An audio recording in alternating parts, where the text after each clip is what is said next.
ہم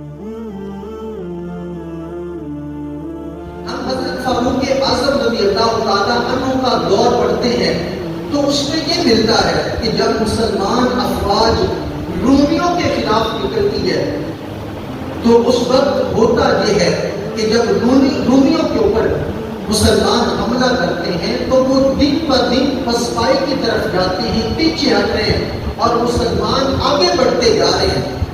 جب شہنشاہ روم کو پتہ چلتا ہے تو اپنے کمانڈر کی طرف خط لکھتا ہے، کیا وجہ ہے کہ کیوں تمہیں پسپائی ہو رہی ہے؟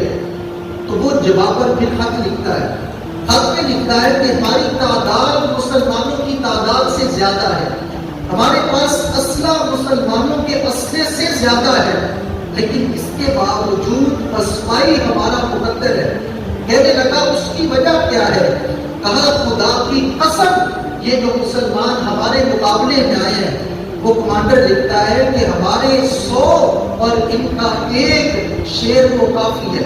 کہا اس کی وجہ کیا ہے؟ کہا کہ جتنے مسلمان جہاں میدان عمل میں اترے ہوئے ہیں، ان کی شان یہ ہے کہ یہ اپنے گھر سے جذبہ شہادت لے کے آئے ہیں، ان میں سے کوئی بھی اپنے گھر کی طرف جانا، اپنے بچوں کی طرف جانا اس کو ترجیح نہیں دیتا، بلکہ یہ شہادت کو پسند کرتا ہے۔ اور کہا اس کے مقابلے میں جو ہم ہیں، ہماری صورتحال یہ ہے کہ ہم موت سے ڈرتے ہیں، ہم اپنے گھروں میں عیش و عشرت کی زندگی کو پسند کرتے ہیں، لیکن یہ لوگ جو مسلمان ہیں یہ موت سے نہیں ڈرتے ہیں۔